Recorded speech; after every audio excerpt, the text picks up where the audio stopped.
আর সাহা। আজকে একটা নতুন রেসিপি নিয়ে আসতেছি। ধুন্দুল দিয়ে শুটকি মাছ রান্না করব। আপনি দেখতে থাকুন আমি কেমনভাবে রান্না করতেছি। প্রথমে তেল দিলাম,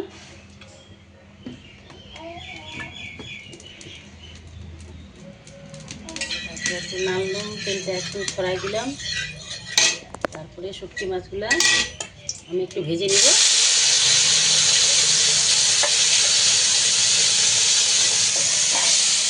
শুটকি মাছগুলো ভেজে নিচ্ছি।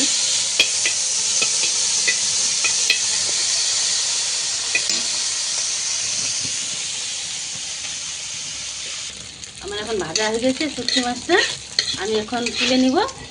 হ্যাঁ,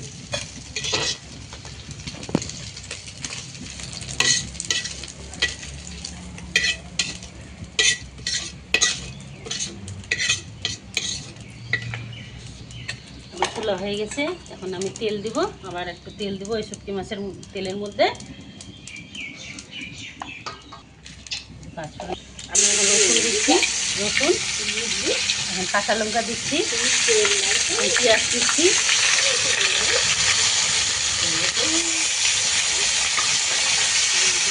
পেঁয়াজটা আমি লাল লাল করে ভেজে নেব।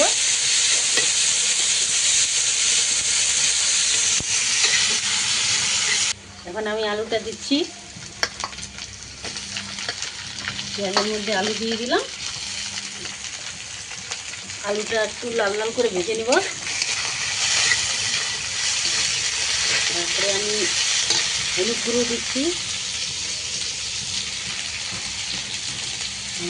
তারপরে আমি লবণ দিচ্ছি। হাত দিয়ে দিলাম, শুধু চামচ নিলাম না।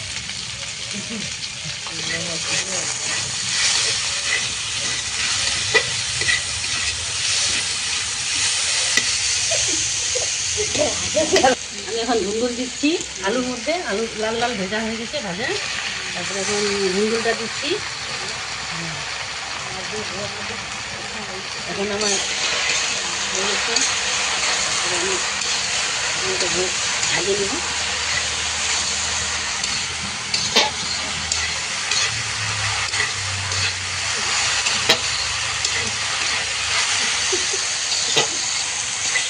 আমি এখন কিছুক্ষণের জন্য ঢেকে দিচ্ছি। আমি এখন টমেটো দিব, এই যে শুটকি মাছের ধুন্দুলের সবজিতে টমেটো দিলাম। তারপরে ধনিয়া পাতা দিচ্ছি পরে। তারপরে শুটকি মাছ দিব। তারপরে একটু জিরা ধনিয়ার গুঁড়া দিব।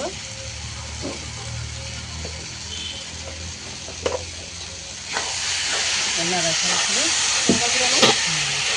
নাড়াচাড়া করে নাড়তে হবে।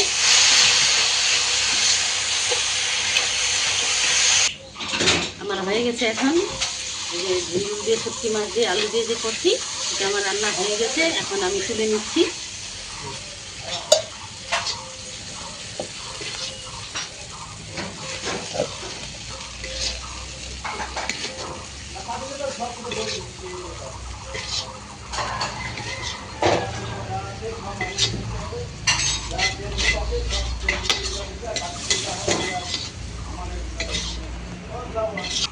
আমার তো রান্না হয়ে গেল। এখন আপনাদের কেমন লাগলো আপনি শেয়ার করবেন, লাইক করবেন,